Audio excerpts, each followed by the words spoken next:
Good afternoon. Nate O'Brien here, mental health counselor, Hope Haven hero.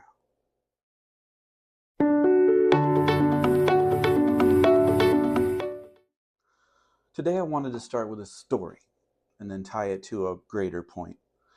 When my second son was about 4 or 5 years old, I don't remember, he came to me with some disturbing news. He said, "Santa's not real." So instantly I was curious and I said, "What do you mean?" And he said the following: "Santa's too fat. He cannot fit in all the chimneys." He said some people do not have chimneys, and so he cannot get into their houses if they have no chimneys. He said reindeers, and I didn't correct him, don't fly.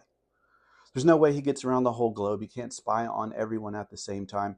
And so after all this meta-analysis, he concluded Santa's not real.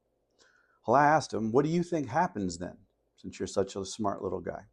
He said two words that changed my whole life: Christmas ninjas. That's right. Christmas ninjas. I was excited as you are upon hearing it, and so I had a lot of questions, and he had a lot of answers. He had been thinking about this, it would seem. They're little, he said. They're everywhere, he said. They are around the whole globe. They are universal. They can spy on us day in and day out. They can communicate back to the main group, wherever that's at. They can get in and out of any house, and they're probably here right now, and we can't see them. I said, "Well, how come nobody else has heard of them?" And he said, "Because they're ninjas."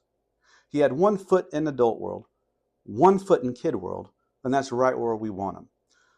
And so when we think about, as adults, how much information, what kind of information should we be giving our kids, or the kids that we deal with? What age appropriate information should we give? Little minds are not ready or equipped to handle adult concepts, the problems that we face as adults. And so we want to make sure that we're giving them information that's age appropriate, information that won't overload them, information that is their business. We don't want to drag them too quickly into adult world, if at all possible. Now, if they're 19 years old and they think little ninjas are bringing Christmas presents to the whole globe, we might need to follow up with some additional help. But until then, let that be a guideline of just, when you're wondering, should I share that? Are we protecting young minds and young hearts? If you have any questions about that, you would consult somebody like me, and we would work through, if I should communicate this information, how can I communicate this information? I hope this has been a helpful Hope Haven moment, and I hope you have a great day. See you soon.